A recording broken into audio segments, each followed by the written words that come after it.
Hey, thanks for joining us for today's daily touch point. My name's Noelle. So glad you're joining us. We are in John chapter 7, and for today's daily touch point, we're going to look at verses 12 and 13. Here's what they say. There was a lot of grumbling about him, about Jesus, among the crowds. Some people argued he's a good man, but others said he's nothing but a fraud who deceives the people. But no one had the courage to speak favorably about him in public, for they were afraid of getting in trouble with the Jewish leaders. Another translation for that last part says, no one spoke openly of him. No one spoke openly about Jesus. From these verses and in this story in John 7, we see that the crowd's fear of getting in trouble was greater than their faith in Jesus. Right? Ultimately, the crowd's fear of what the Jewish leaders could do was greater than their faith in what Jesus could do. And that stifled their witness. That affected how they spoke about Jesus in that context.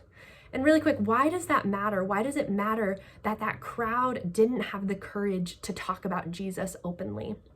Well, if we go to Matthew, the end of Matthew, to the Great Commission, we see Jesus talking to his followers, and he sends them out with this commissioning of go and make disciples, teach about me.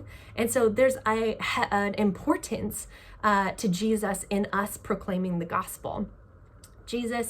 Paul talks about it in Romans, and in Romans, he says, if this message isn't talked about, how are people going to hear it?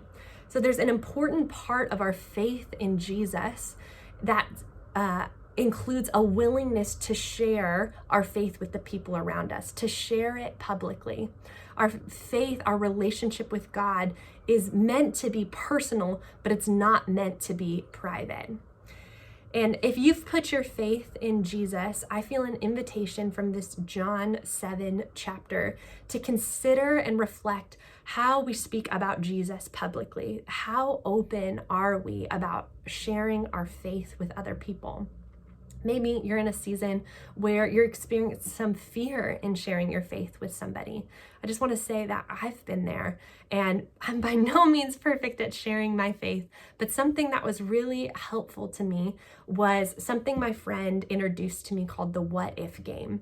So usually when I experience fear in sharing my faith, I do a what if, like, well, what if I share my faith with my friend, and what if they start to treat me differently after that? Or what if they reject my invitation? What if? So a lot of bad what ifs.